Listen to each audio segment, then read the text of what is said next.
Give her one? Yeah. Yeah. Oh, well. Yeah, I just hate him. Oh, Don't worry, Margaret. I hate myself just as much. What can be said about the two of us? Was it the two knaves, rascals, eaters of broken meats? What's in here? Sorry? That's in here, yeah. That is, yes? Is that what it says? Yeah, that's what it Too says. base, proud, shallow,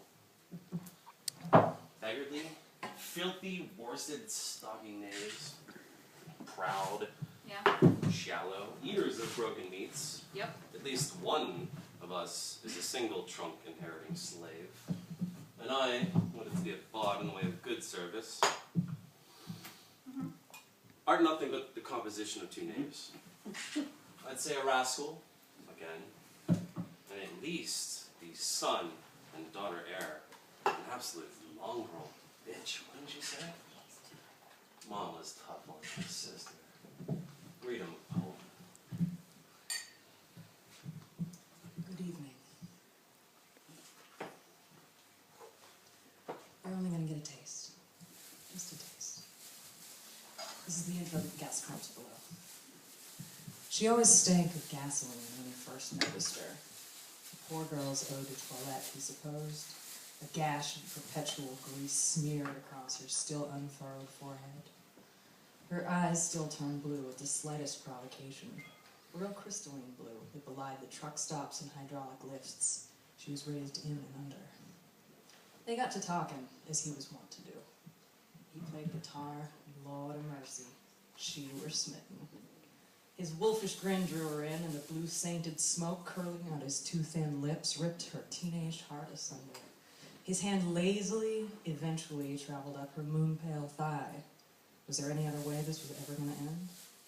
After a time, and nights and days, and trinkets from the 7-Eleven, vainglorious explosions on the bench seat at his Chevy half-ton reinforced the shames of her lifetime.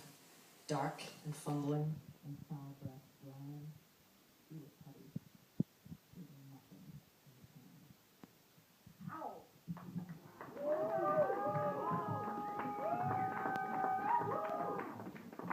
Often, if not always, very difficult for a possible scholar like this, however, to thrive. You can stick with these dimensions, I shall stick with those above. Our God has an eagle head.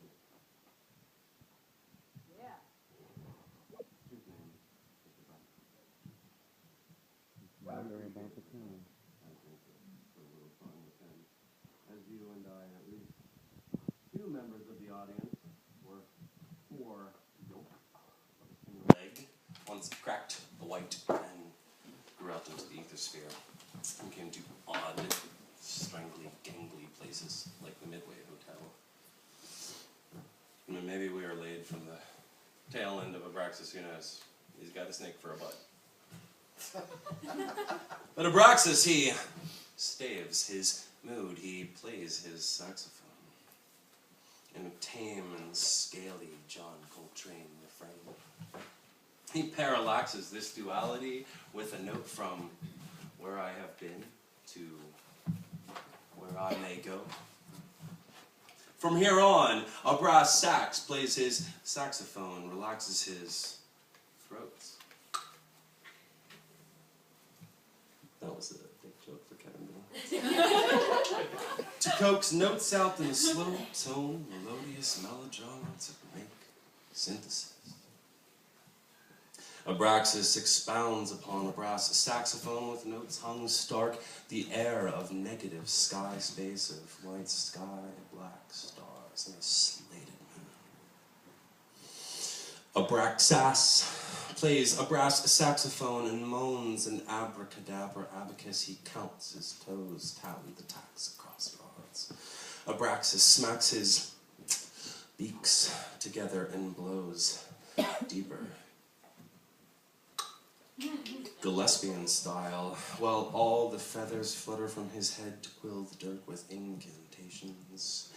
The feathers dance like hovering gnats, pirouetting like an autumn ballerina of leaves, twisting a child tornado on a summer sidewalk. Io, Io, Io, Iao, Sabeo, Curie reads the dust, and justly, a brass saxophone blows deeper in the reflection of even facing mirrors. Abracus abracadabrically constructs a melody that human ears are not made to hear, like Goethe's architectural music. Abraxas apexically dances a slithering moonwalk and moors the planets to Earth. Venus and Mars tethered to the pantheon, Earth no longer orbiting between love and war. Venus and Mars.